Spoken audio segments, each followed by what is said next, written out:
के इस वीडियो में हम बात करने वाले हैं, क्या वाकई में यीशु भारत आए थे।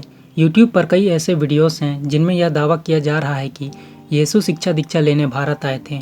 ऐसा इसलिए क्योंकि यीशु के सारे कार्यों की जानकारी 30 वर्ष के बाद बाइबल में मिलती है। और एक बार जब यीशु 12 वर्ष के थे, तब जब वह यरूशलेम में पास्का पर्व मनाने जाते हैं और वहीं मंदिर में रह जाते हैं, और इसी को कोट करके वो हमसे कहते हैं कि यीशु 18 वर्ष भारत में शिक्षा लेते रहे हैं। आज बाइबल सारे सवालों के जवाब देगी, मानना या ना मानना ये आपके ऊपर है। तो सवाल खड़ा होता है कि तब यीशु 18 वर्ष कहाँ थे। जवाब है नाज़रेत, जो गलीलिया में है। और ये बातें मैं यूं ही हवा में नहीं कर रहा हूँ, पूरे सबूतों के साथ करूँगा। सबसे पहले इस बात को समझिए कि धरती पर यीशु के पालक पिता यूसुफ थे और यूसुफ गलीलिया के नाज़रेत में रहता था। लूका के सुसमाचार अध्याय 2 वचन 4 में आप पढ़ सकते हैं। और इसी लूका रचित सुसमाचार के ही अध्याय 2 वचन 39-40 में साफ पता चलता है कि यीशु के जन्म के बाद संहिता के सारे अनुष्ठानों को यरूशलेम के मंदिर में पूरा करने के बाद वे गलीलिया अपनी नगरी नाज़रेत लौट गए, जहां बालक बढ़ता गया। और हर वर्ष यीशु अपनी माता और पिता के साथ यरूशलेम पास्का पर्व मनाने के लिए जाया करता था। यहाँ क्लियरली मेंशन है, तब उस समय उनकी उम्र 12 वर्ष की हो गई थी। लेकिन जब पर्व समाप्त हो जाता है, तब बालक यरूशलेम के आराधनालय में ही रह जाता है, जहाँ 3 दिनों के बाद यूसुफ और मरियम यीशु को वहाँ पाते हैं। और आगे इसी अध्याय के वचन 51 में पता चलता है कि ईसा उनके साथ नाज़रेत गए और उनके अधीन रहे।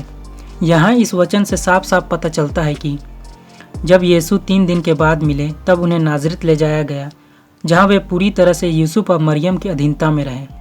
बहुत गंभीर शब्द है अधीनता। मरियम और यूसुफ ने इस घटना के बाद यीशु को अपनी आंखों से ओझल नहीं होने दिया। और जहाँ तक सवाल है कि फिर 18 वर्ष उन्होंने कैसा जीवन जिया, उन्होंने बिल्कुल अन्य यहूदी बच्चों की तरह ही जीवन जिया। जैसा कि हर धर्म में होता है कि बचपन से ही अपने शास्त्रों की शिक्षा दी जाती है, वैसे ही यीशु भी 18 वर्ष यहूदी शास्त्रों की शिक्षा नाज़रेत में लेते रहे। और हर जिम्मेदार यहूदी पिता अपने बालक के लिए यह व्यवस्था करता था। तो यह कहना सरासर गलत होगा कि शिक्षा लेने यीशु भारत आए थे। ज़रा बताइए, अगर आप हिंदू हैं तो आप क्या अपने बच्चों को पंडितों के पास, जो पुराणों और अपने ग्रंथों का ज्ञान रखते हैं, शिक्षा लेने नहीं भेजते हैं? क्या आप इसकी जगह उन्हें मौलवियों और चर्चेस में भेजते हैं? तो आप कैसे कह सकते हैं कि यीशु भारत में शिक्षा लेने आए थे? और दूसरी बात, यीशु इब्रानी बोलते थे और समझते थे, तो संस्कृत में शिक्षा लेने क्यों जाएंगे जब वो भाषा उनके समझ से परे है? और चलो मान लेते हैं कि उन्होंने संस्कृत में शिक्षा ले भी लिया, तो उसका असर उनकी शिक्षाओं पर क्यों नहीं दिखता?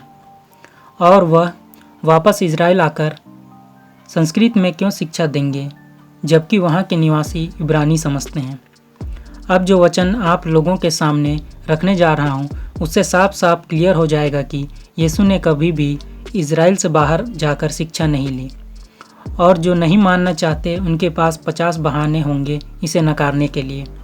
जब आप मत्ती रचित सुसमाचार अध्याय 13 वचन 54 से 57 पढ़ेंगे, तो आपको पता चल जाएगा। वहाँ लिखा है, वे अपने नगर गए, जहाँ वे लोगों को उनके सभागृह में शिक्षा देते थे। वे अचंभे में पढ़कर कहते थे, इसे यह ज्ञान और यह सामर्थ्य कहाँ से मिला? आप यहाँ पढ़ सकते हैं कि जब यीशु अपने नगर जाते हैं और शिक्षा देते हैं, तो सब के सब निवासी आश्चर्यचकित हो जाते हैं और कहते हैं, इसे यह ज्ञान कहाँ से मिला? वो इसलिए क्योंकि यीशु ने भी उनके साथ साथ 18 वर्षों तक वही सेम शिक्षा ली थी जो हर इब्रानी बालक को दी जाती थी। और आगे लिखा है, क्या यह बढ़ाई का बेटा नहीं है? क्या मरियम इसकी माँ नहीं? क्या याकूब, यूसुफ, सिमोन और यूदस इसके भाई नहीं? क्या इसकी सब बहनें हमारे बीच नहीं रहीं? तो यह सब इसे कहाँ से मिला? इस वचन से साफ पता चलता है, यीशु अपने माता पिता और भाई बहनों के साथ 18 वर्ष रहे थे। नाज़रेत में ऐसा कोई नहीं था जो यीशु को ना जानता हो। सब उसे पहचानते थे, क्योंकि 18 साल उन्होंने नाज़रेत में बिताया।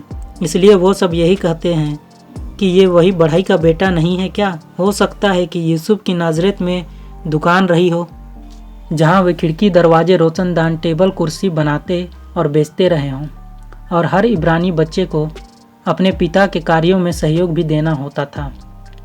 वे अवश्य ही इन सब को बनाने और बेचने में सहयोग करते होंगे, क्योंकि वो अपने सब भाई बहनों में सबसे बड़े थे। और यह कहा जा सकता है कि 18 वर्षों तक यीशु ने बढ़ई का भी कार्य अवश्य ही किया होगा, क्योंकि अगर मैं आपसे कहूँ कि आपके पिता का अगर दुकान हो तो क्या आप खाली समय में वहाँ काम नहीं करेंगे जब वहाँ आपके पिता मौजूद न हों? मैंने देखा है कि आज के समय में भी लोग अपने पैतृक कार्यों को बढ़ाते हैं। आगे लिखा है, पर वे ईसा में विश्वास नहीं कर सके। ईसा ने उनसे कहा, अपने नगर और घर में नबी का आदर नहीं होता। इस वचन से साफ क्लियर है कि वह नाज़रेत में ही पले बढ़े, क्योंकि लोग भी यही कह रहे हैं कि कहाँ से इसे यह ज्ञान प्राप्त हुआ, क्योंकि शिक्षा दीक्षा तो इसने हमारे साथ ही ली थी। अगर यीशु ने कहीं और से शिक्षा ली होती तो वे सब ऐसा सवाल कभी नहीं करते, क्योंकि यूसुफ को सब जानते थे। अगर वो यूसुफ से मिलते तो अवश्य ही पूछते कि आपका पहलौठा यीशु घर पर नहीं है, वह कहाँ रहता है। अगर यूसुफ ने उसे भारत भेजा होता तो ज़रूर बताता, और यह बात सब नाज़रेत निवासी जानते। आज के समय में ही देख लीजिए, आपके मोहल्ले का कोई बच्चा अगर विदेश में पढ़ने चला गया हो तो आप उस बच्चे से भले ही बात ना करते हों, लेकिन यह जानकारी किसी न किसी माध्यम से आप तक पहुंच ही जाती है। तो अगर आपसे कोई कहे कि यीशु शिक्षा लेने भारत गए थे, तब उसका कभी भी विश्वास न करें, क्योंकि यह झूठी बात है। मैंने जिन वचनों को आपके सामने रखा है उससे साफ साफ पता चलता है कि यीशु के जो 18 वर्ष थे वह नाज़रेत में ही अपने पूरे परिवार के साथ ही बीते, न कि भारत में अकेले शिक्षा लेते। और इस वीडियो के बाद लोग इतने सबूत पैदा करने में लग जाएंगे कि हमारे यहाँ की ये मेज़ यूसुफ और यीशु ने मिलकर बनाई है जब वे भारत में रहते थे, और इस पर अमुक नाम के एक महान ऋषि बैठते थे, और वो अपने ग्रंथ में दिखा भी देंगे कि यहाँ लिखा है उनके कार्यों के बारे में कि उन्होंने मिलकर क्या क्या बनाया है।